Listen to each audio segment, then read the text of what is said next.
Magandang hapon! Kumusta po? Narito po ulit ang update natin para sa lagay ng ating panahon. Ngayong hapon po ng June 17, 2026. Sa ngayon po ay easterlies pa rin o yung mainit na hangin na mula sa Pacific Ocean ang umiihi po ngayon dito sa ating bansa.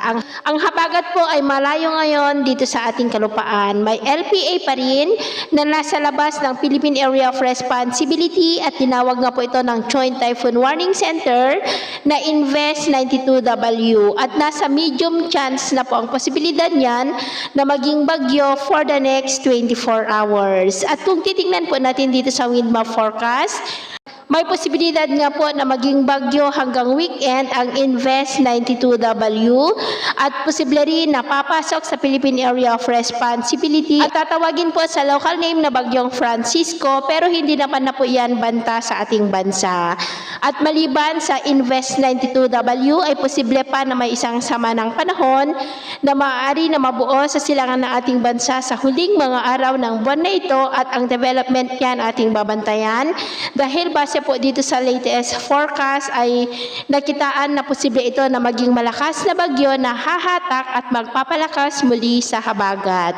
At sa lagay ng ating panahon, ngayong hapon ay maayos naman po ang panahon sa malaking bahagi ng bansa pero may mga tsansa ng mga isolated rains sa ilang bahagi ng Ilocos Region, ilang bahagi ng Cordillera, Palawan, Antique, Cabancalan, Tagbilaran, Maasin, Dulag, Samar at malaking bahagi ng Mindanao. At mamayang gabi, may tsansa pa rin po ng mga isolated rains sa ilang bahagi ng Ilocos Region, Bataan, Catanduanes, Sorsogon, Northern Samar, Dulag, Bohol, Oslob, Negros, Iloilo at sa ilang bahagi po ng Mindanao. Kaya mag-ingat po tayo sa mga banta pa rin ng mga pagbaha at pagguho ng lupa. At sa atin naman pong mga baybayin, wala naman po tayong nakataas na namang gale warning signals.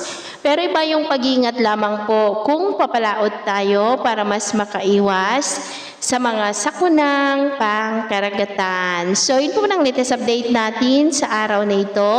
At ako po muli si Gems na nagsasabing sa kahit anong pagsubok po na darating sa ating buhay, huwag na huwag po tayong mawawalan ng pag-asa. Thank you and God bless!